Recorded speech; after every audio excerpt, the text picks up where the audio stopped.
Hi there, welcome to my users news. Three news stories. First one is from Ethiopia, where senior Oromo leaders have been released from prison. Reportedly, the Oromo politicians have been in prison for several years, though there were no pending cases against them. Courts acquitted them. Still, the government of Ethiopia, Abiy, was not releasing them.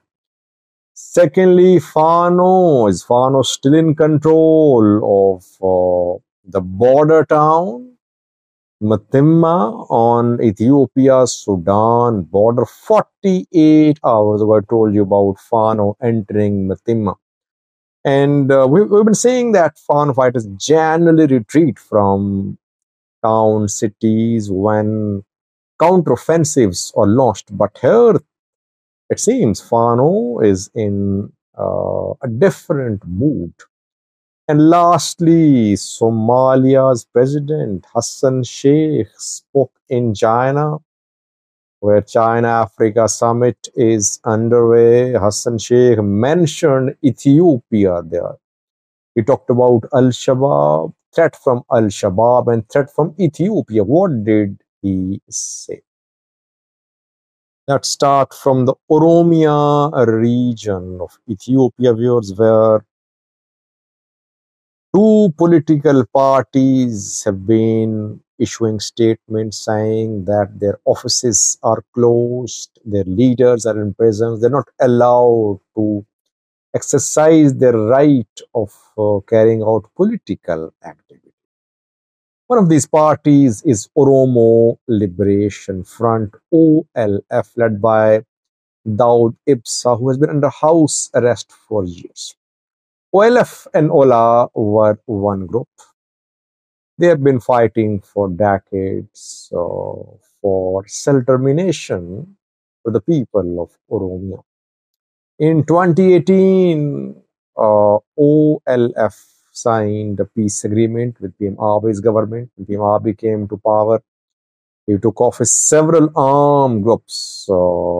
They laid down arms and they started political struggle. ONLF laid down arms, OLF too.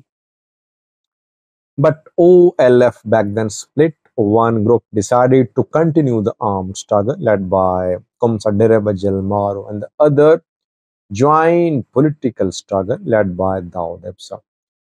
But we saw that the government then launched a crackdown on Oromo Liberation Front leaders, especially after Hachalo's murder. OLF, OFC leaders they were put in prison. Jawar and other OFC leaders and OLF leaders were also put in prison. Jawar was released more than a year ago, but OLF leaders were never released. And by the way, several cases were filed against these OLF leaders. No case could be proven at a court. Sorry.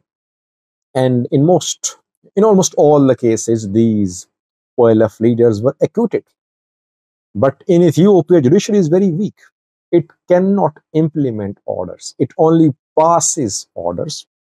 Orders are implemented by the executive. Executive is under the government control. So government did not want to release them. That is why they were not released. But if you remember, Ethiopian Human Rights Commission, the national human rights bodies, they issued statements asking the government of PM Abiy to release these OLF leaders. 7 OLF leaders have been released from prison. It is being reported by several sources. The 7 are the senior most leaders of the Oromo Liberation Front. Abdi Ragasa, Michael Burana, Kens Ayana, Lami Bagna, Gada Oljira, David Abdata, Gada Gabisa. Almost all of them are from the top tier of the Oromo Liberation Front. Why were they released? Obviously, they were acquitted by courts years ago. Still, they were not released. If now they're out of prison, it means that something happened. Negotiations, settlement, etc. I'll do a separate video on that in coming hours, hopefully. So far, the news for you is that the 7 OLF leaders have been released. Are we going to see a new effort for political reconciliation, for broader political consensus in Oromia? If it is happening, what is the reason? Secondly, viewers, Fano, is it still in control of the border town Metema on Sudan, Ethiopia border? 48 hours ago, Fano fighters entered Metema, and Ethiopian National Defense Force soldiers, they fled into Sudan. Sudanese military disarmed them. Fano fighters took control of the border town. Fano did not retreat from Metema. It is trying to remain in control of Metema, not just Metema, but the surroundings of Metema too. For the last 2 days, Fano fighters had been in control of Metema.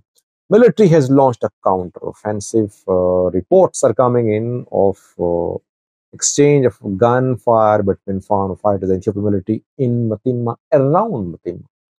The military is trying to retake the control of Metema, but so far, I'm recording this video, Fano fighters are still there. For 48 hours now, they have been in control of a border town. Sudan authorities closed the border. Gidaref, regional state of Sudan, closed the border. Border is still closed. People stranded on both sides of the border because Metema is used as a border crossing by Ethiopian and Sudanese. This border is closed. People are stranded on both sides of the border. Gunshots being heard. Exchange of gunfire between Fano and military ongoing report. Last year, African leaders are in China, attending China-Africa Summit, 3-day summit, kicked off yesterday on Wednesday. It began in Beijing. African leaders gave speeches there. Hassan Sheikh also spoke there. President of Somalia, Hassan Sheikh, claimed, addressing the gathering of African leaders in China, that Somalia has defeated Al-Shabaab. But now Somalia is facing another threat, national threat. This threat is from Ethiopia. 2 points I want to make. Firstly, Somalia has not defeated Al-Shabaab. Yes, Hassan Sheikh government recorded some gains. It does not mean that Al-Shabaab is down and out. No. No significant damage to Al-Shabaab's capabilities. Hassan Sheikh just wears uniform, military uniform after a few weeks to show that he is very active against Al-Shabaab, but no big change on the ground in Somalia. Some areas have been retaken by military. It does not mean that Al-Shabaab has been defeated. That's my, not just my, I think those who are following the internal security situation in Somalia, they would agree with me. Firstly. Secondly, is Ethiopia a national threat to Somalia? We don't know, but the way Hassan Sheikh is calling Ethiopia a national threat, it means that he's focused on Ethiopia. He will not allow Ethiopia to build a naval base in Somaliland to gain access to seize Somaliland. He is taking it as a national threat. That is why he struck a deal with Turkey, then struck a deal with Egypt. Such is the gravity of this bilateral issue between Ethiopia and Somalia. Ethiopia, I think, underestimated Somalia. Somalia ready to go to the extent of giving away its natural resources, its underwater resources. Turkey ready to host more African troops, Egyptian troops. Why? To protect the territory which it says is part of Somalia. Somali, that is Somaliland. What will Ethiopia do? I told you what happened in Soma region on Thursday.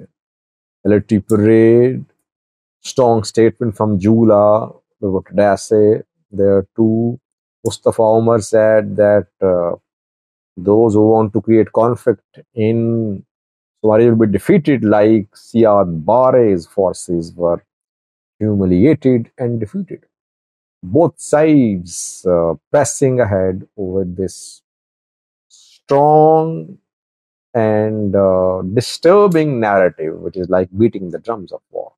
Let's see. Thank you for watching.